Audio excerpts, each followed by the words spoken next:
right, let's go ahead and test this thing.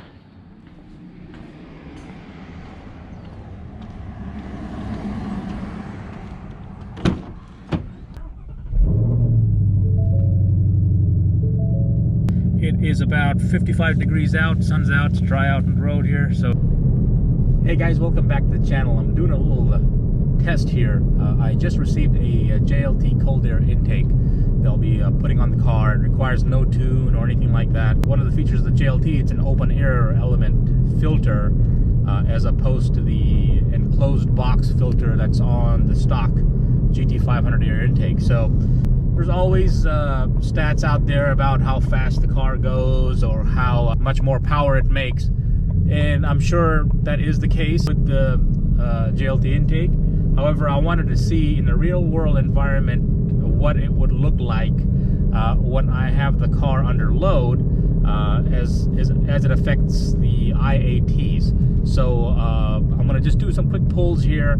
I want to show what the IAT looks like in stock form, and then we'll go ahead and install the air intake on and do another few pulls and see what the IATs look like. Again, in real world scenario, it's about 58, 59 degrees out right now, so we'll see how this goes. Follow along.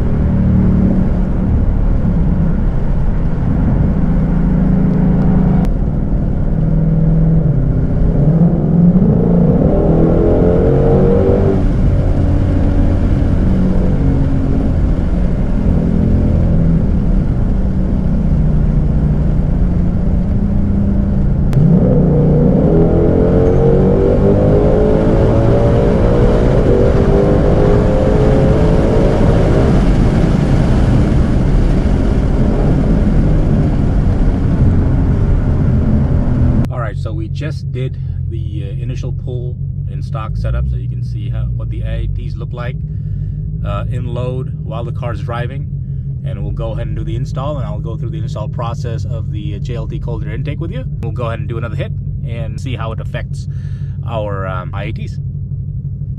Here's kind of what the JLT intake looks like. It has the little heat shield here. That's the air induction piece for cold air. There's the intake tube.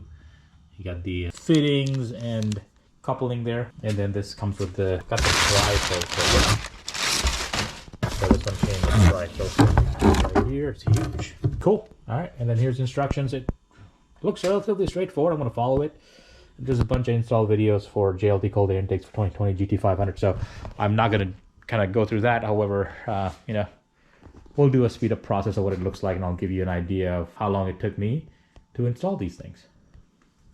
Oh yeah, Maximum Motorsport front camber adjustment pieces that I had put on. And now I have 2 degrees of negative camber up front, 1.1 in the rear for track use.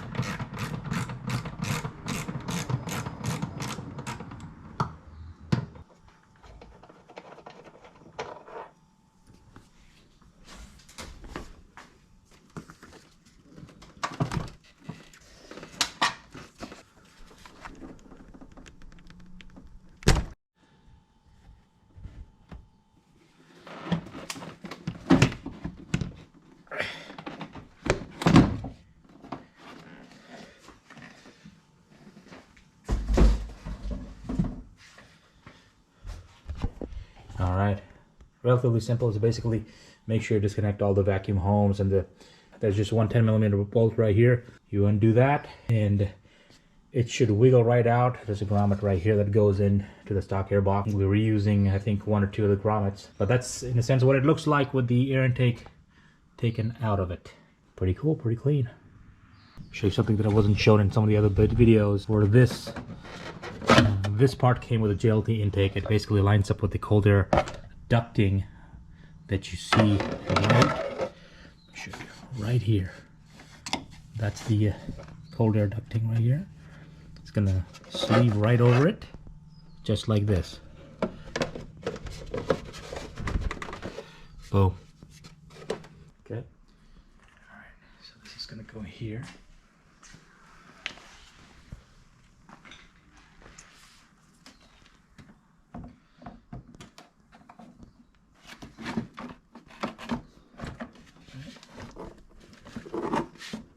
All right. Complete install, as you see right here. Nuts tied down. It's got the grommet over there. Got the push pins to secure the wires inside. One thing I don't like is having this thing over here. I'm going to just zip tie it along the way just to make sure. Got the vacuum lines all set. Everything's tied down. Good. Go and start it up. So what we're going to do now, we have everything all set.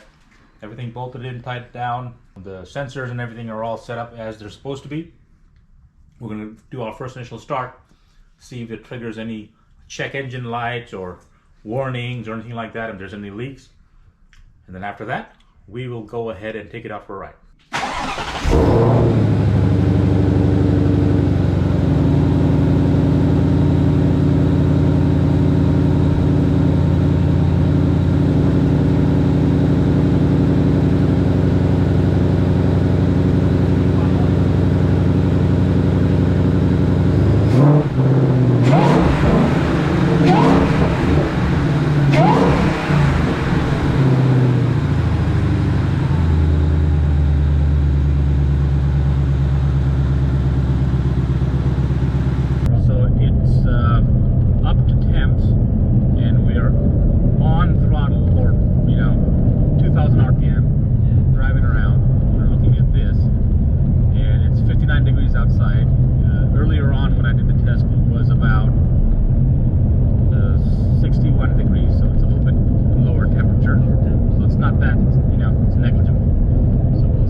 From the engine, right, as it develops heat. So that's great.